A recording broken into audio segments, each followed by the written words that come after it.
علماء اہل حدیث۔ تو اب بات کرتے ہیں کرامات شیخ الاسلام مولانا ثناء اللہ مرسری رحمہ اللہ۔ اللہ تعالیٰ نے کشمیری پنڈت خاندان کے اس فرد کو دنیا اسلام میں وہ مقام بلند عطا کیا۔ یہ عظیم عالم مفسر قرآن، مناظر اسلام بنے، اور ایسا مفسر اور مناظر کہ جس کی کہیں مثال نہیں ملتی۔ آپ نے زندگی میں مسلمانوں کے مختلف فرقوں کے علاوہ بہت سے غیر مسلموں کے ساتھ مناظرے کیے، اور اللہ کے فضل سے ہر مناظرے میں کامیاب ہوئے۔ زندگی بھر کسی بھی ایک مناظرے میں آپ مغلوب نہیں ہوئے، اور آپ کو مرزا قادیانی نے 15 اپریل 1907 کو مبالغہ کا چیلنج دیا، جسے مولانا ثناء اللہ مرسری نے بلا توقف قبول کیا۔ اس سے 1 سال 12 دن بعد مرزا غلام احمد قادیانی لاہور میں ذلت کی موت مرا، اور مولانا ثناء اللہ مرسری 40 سال تک بخیر و صحت و سلامتی زندہ رہے۔ تو اب بات کرتے ہیں کرامات حضرت مولانا میر ابراہیم سیال کوٹی رحمہ اللہ کی۔ مولانا جماعت اہل حدیث کے بڑے بلند پایا محقق اور اعلیٰ پائے کے عالم تھے۔ ماہ رمضان سر پر تھا، والدہ نے سرد آبری کہ کتنی خوش نصیب ہیں وہ مائیں جن کے بچے تراویح میں قرآن سنائیں گے۔ مولانا کا زمانہ بچپن کا تھا، آپ نے ماں کی یہ بات سن لی۔ رمضان کی پہلی تاریخ تھی، آپ نے قرآن پاک حفظ کرنا شروع کر دیا۔ دن کو جو پارہ حفظ کرتے، رات کو وہ تراویح میں سنا دیتے۔ دوسری تاریخ کو دوسرا، تیسری تاریخ کو تیسرا پارہ سنا دیا۔ ادھر رمضان کی آخری تاریخ تھی، ادھر قرآن کا 30واں پارہ تھا، یعنی رمضان ہی میں قرآن یاد کر کے رمضان ہی میں سنا دیا۔ اور ایسی مثالیں بہت ہی کم نظر آتی ہیں۔ اس کے بعد درس نظامی کی انتہائی کتابیں پڑھنا شروع کر دیں، اور تھوڑے ہی عرصے میں آپ مفسر قرآن بن گئے۔ بڑے بڑے علماء نے آپ کے سامنے زانوِ تلمذ طے کیا۔ آپ کے تقویٰ کا ایک واقعہ سماعت فرمائیں۔ جماعت اہل حدیث کے ممتاز اور بزرگ عالم دین مولانا عبداللہ گرداسپوری رحمہ اللہ کا بیان ہے کہ ایک جلسہ میں آپ نے تقریر کرنا تھی، اسٹیج کافی اونچا تھا، وہاں سے اوپر سامنے بیٹھی ہوئی خواتین نظر آتی تھیں جس کا منتظمین کو علم نہیں تھا۔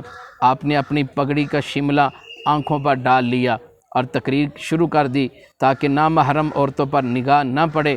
یہ ہے تقویٰ کی بہترین مثال، یہ ہے ولایت کی اصل شرائط، ایمان اور تقویٰ۔ صحیح ایمان اور تقویٰ ہونا ہی اصل کرامت ہے۔ اب سنیں کرامات مولانا غلام نبی سودروی کی۔ مولانا علم و تقویٰ میں ممتاز مقام رکھتے تھے، ہر وقت نظریں نیچی رکھتے تھے۔ اگر خواتین آپ کے پاس آتیں تو آپ اپنی آنکھیں ہی بند کر لیتے، اور اسی وجہ سے بعض خواتین آپ کو نبینا سمجھتی تھیں، اور آپ کے پاس دم کروانے کے لیے ایک عورت آئی، اس نے مٹی کے پیالے سے پانی پیا، آپ اٹھے، آپ نے وہ پیالہ توڑ دیا۔ پوچھنے پر فرمایا کہ یہ عورت بے نماز ہے۔ جس طرح امراض متعدی ہوتے ہیں، اسی طرح فرمایا گناہ بھی متعدی ہوتے ہیں، ان میں ایک بہت بڑا گناہ نماز نہ پڑھنا بھی ہے۔ افسوس آج 98% مسلمان نماز سے بے نیاز ہیں، مگر اولیاء کرام ان کے برتن استعمال کرنا، ان کے گھر کھانا کھانا اور ان کے ہاتھ کی پکی ہوئی روٹی یا سالن استعمال کرنا ممنوع سمجھتے تھے، ممنوع جانتے تھے۔ جس طرح ہم خوشبو یا بدبو سونگھتے ہیں، اسی طرح اہل اللہ کی روحانیت اس قدر تیز ہوتی ہے کہ وہ نیکی کی خوشبو اور برائی کی بدبو بھی سونگھ لیتے ہیں۔ اور آپ کسی کے ہاں مہمان گئے، ان کی 6 ماہ سے سوکھی ہوئی ایک بکری تھی جو دودھ نہیں دیتی تھی، اور آپ نے فرمایا کہ برتن لے آؤ۔ آپ اس کے پاس بیٹھے، بسم اللہ پڑھی تو گائے میں دودھ اتر آیا۔ 4 دن آپ وہاں رہے، 4 دن ان کی گائے، ان کی بکری دودھ دیتی رہی، مگر جب آپ تشریف لے گئے تو گائے اور بکری پھر اسی طرح ہوگی جس طرح ان کے ہاں پہلے تھی۔ اور آپ مولانا عبد المجید سودروی رحمہ اللہ کی کرامات سنیں۔ محمد صدیق کا بیان ہے، میں اور مولانا ان کی زمین میں چہل قدمی کر رہے تھے، مولانا عبد المجید سودروی رحمہ اللہ کی ایک مربع زمین تھی، چلتے چلتے ایک کھیت آگے آپ فرمانے لگے کہ ہر چیز اللہ کا ذکر کرتی ہے۔ میں نے کہا کیا یہ گھاس اور پودے بھی اللہ کا ذکر کرتے ہیں؟ آپ نے فرمایا ہاں یہ بھی اللہ کا ذکر کرتے ہیں، اور ساتھ ہی مکئی کا کھیت تھا۔ فرمانے لگے کانوں پر ہاتھ رکھو اور اب ہٹا دو۔ محمد صدیق کا بیانہ میں نے ادھر دھیان کیا تو ہر پودے سے ذکر الہی کی آواز آ رہی تھی، جو خود میں نے اپنے کانوں سے سنی۔ اور ایک خطبہ جمعہ میں آپ نے جنات کے بارے فرمایا کہ وہ بھی انسان کی طرح کی ایک مخلوق ہیں۔ ایک آدمی کھڑا ہوا اور جنات کے وجود میں تذبذب کا اظہار کیا۔ آپ نے فرمایا جب قرآن و حدیث میں جنات کا ذکر موجود ہے تو ان کا انکار کیسے کیا جا سکتا ہے؟ اگر آپ جنات کا مشاہدہ کرنا چاہتے ہیں تو میں ایک مقام پر آپ کو ایک خط دے کر بھیجتا ہوں، وہاں 5000 اہل حدیث جنات ہیں، آپ کی ضیافت بھی کریں گے اور اپنا آپ بھی دکھائیں گے۔ وہ کہنے لگا نہیں جی میں اسی طرح ہی جنات کو تسلیم کر لیتا ہوں۔ تو سودرا کے مین بازار میں ایک شخص جس کا نام لال دین تھا، اس کی پان شاپ کی دکان تھی۔ یہ شخص آزاد منش اور بے دین تھا۔ ایک روز رمضان میں صبح کے وقت تربوز کاٹنے لگا، ادھر چھری تربوز پر تھی اور ادھر سے مولانا عبد المجید سودروی آگے۔ آپ نے بس ایک نظر دیکھا، نظریں چار ہوئیں، بس کام ہو چکا تھا۔ چاقو تربوز کی بجائے لال دین کے نفس امارہ پر چل چکا تھا، ہاتھ ڈھیلا پڑ گیا، تربوز وہیں پڑا رہا۔ دیوانہ وار دوڑ کے حضرت کے پیچھے ہو لیا، مسجد میں پہنچ کر آپ کے قدموں میں گر پڑا اور کانپتے ہاتھوں کو جوڑ کر کہنے لگا حضرت مجھے معاف کر دیں، میں ہر گناہ سے توبہ کرتا ہوں اور آئندہ میں پوری زندگی آپ کے ارشاد کے مطابق گزاروں گا۔ اس دن سے لال دین واقعی لال دین بن گیا۔ اور ایک مرتبہ آپ اپنے دفتر میں بیٹھے کام کر رہے تھے، ایک شخص جس کا نام صوفی محمد شریف ہے، وہ مسجد کے کنویں سے پانی نکالنے لگا، پاؤں پھسلا اور کھوئی میں جا گرا۔ پانی گہرا تھا اور اس وقت مسجد میں کوئی آدمی بھی نہیں تھا۔ مولانا کو جیسے کوئی اشارہ ہوا، باہر نکلے تو ڈول کو کھوئی میں لٹکا ہوا پایا۔ آگے ہو کر دیکھا تو صوفی صاحب اس کنویں میں گرے ہوئے تھے اور آپ نے پھر انہیں باہر نکالا۔ اب سنیں کرامات حضرت حافظ عبد المنان محدث وزیر آبادی رحمہ اللہ۔ آپ نبینہ تھے لیکن اپنے عہد کے محدث کبیر تھے۔ آپ نبینہ ہو کر بناؤں کے استاد تھے اور آپ نے آج تک کسی کے آگے ہاتھ نہیں پھیلایا۔ ایک مرتبہ آپ کسی جنگل سے گزر رہے تھے، اثناء سفر آپ کو قضائے حاجت ہوئی اور آپ راستے سے ہٹ کر ایک طرف ہو کر بیٹھ کے، وہ درندوں کا جنگل تھا، جانوروں کا جنگل تھا، آپ کو خبر نہیں تھی ادھر ہی ایک شیر بیٹھا ہوا تھا، اس نے آپ پر حملہ کر دیا۔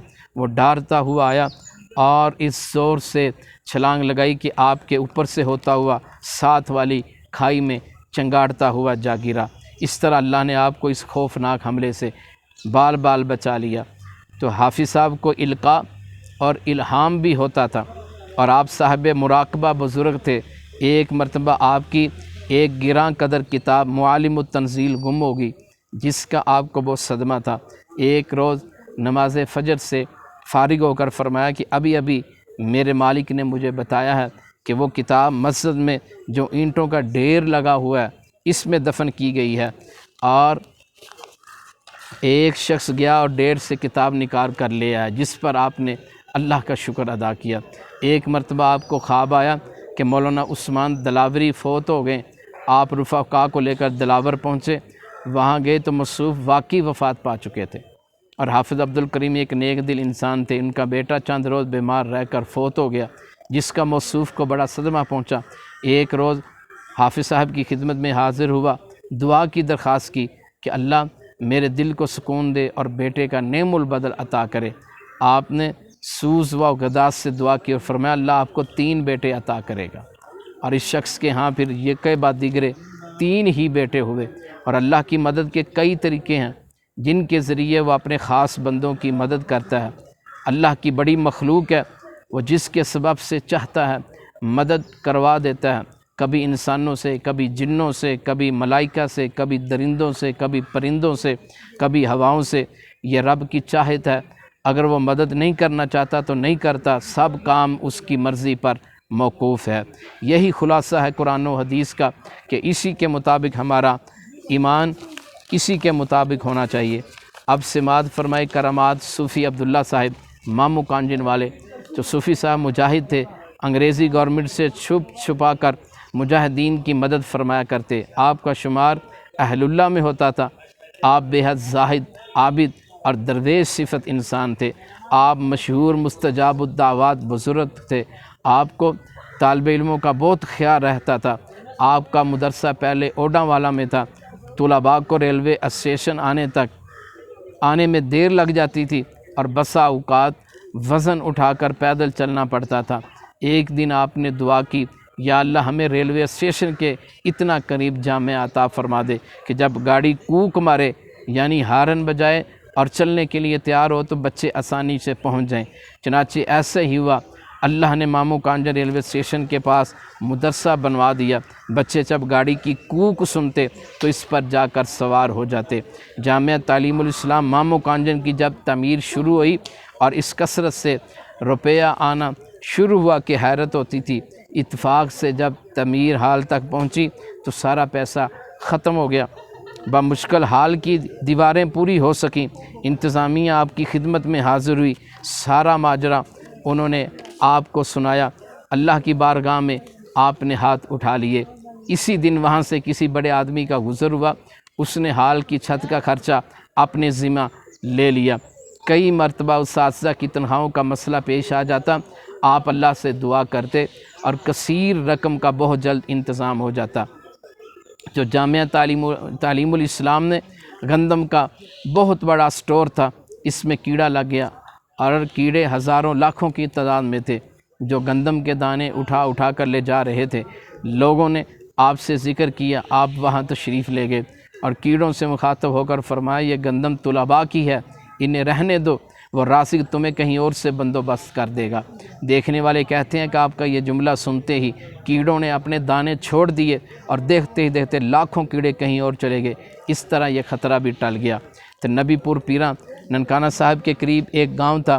اس گاؤں میں کچھ مخیر اہل حدیث حضرات رہتے تھے۔ وہ لوگ حضرت داؤد غزنوی سے بڑی عقیدت رکھتے تھے۔ مولانا غزنوی بسلسلہ اعانت جامعہ وہاں تشریف لائے ہوئے تھے۔ اتفاق سے صوفی عبداللہ صاحب بھی وہاں پہنچ گئے تو حضرت غزنوی فرمانے لگے، آپ نے بہت دیر کر دی، آپ دیر سے پہنچے ہیں۔ تو صوفی صاحب نے فرمایا، کوئی حرج نہیں، جو تعاون میرے جامعہ کے مقدر میں ہوگا وہ تعاون مجھے حاصل ہو جائے گا۔ اور اللہ کی شان دیکھیں، صوفی صاحب کو حضرت غزنوی رحمہ اللہ سے ڈبل چندہ ہو گیا۔ چندہ لینا انتہائی مشکل کام ہوتا ہے، خصوصاً جہاں سید داؤد غزنوی جیسا عظیم انسان بھی ہو۔ صوفی صاحب مستجاب الدعوات بھی تھے۔ آپ کی دعا اردو، عربی، پنجابی ہر زبان میں ہوتی اور آپ کی دعا قبول بھی ہوتی تھی۔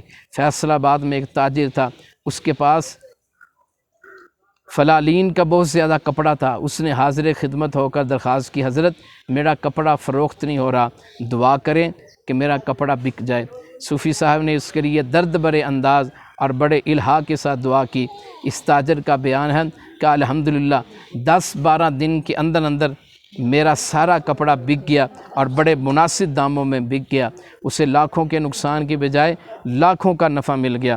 تو قارئین کی خدمت میں گزارش ہے کہ کرامت اور استدراج میں فرق کرنا بہت ضروری ہے، ورنہ لوگ شیطان کے فریب میں آ کر اپنے دین و ایمان کا نقصان کر بیٹھتے ہیں۔ ایک دفعہ شدید طوفان اور تیز بارش تھی جو رکنے کا نام نہیں لے رہی تھی۔ ایک شخص نے آ کر کہا، صوفی صاحب دعا کریں طوفان رک جائے، اب تو درخت بھی اکھڑنا شروع ہو گئے ہیں۔ آپ نے دعا والے ہاتھ اٹھائے اور عجز و نیاز سے دعا کی تو اسی وقت بارش تھم گئی۔ ایک شخص آپ کی خدمت میں حاضر ہوا، عرض کیا، حضرت میری بیٹیاں ہیں، بیٹا کوئی نہیں، دعا کریں اللہ بیٹا عطا کر دے۔ آپ نے دعا کی تو اس کے ہاں 2 بیٹے اکٹھے پیدا ہونے لگے۔ 3 سال میں 3 جوڑے پیدا ہو گئے۔ اللہم اغفر لہم وارحمہم وعافہم واعف عنہم واکرم نزلہم ووسع مدخلہم۔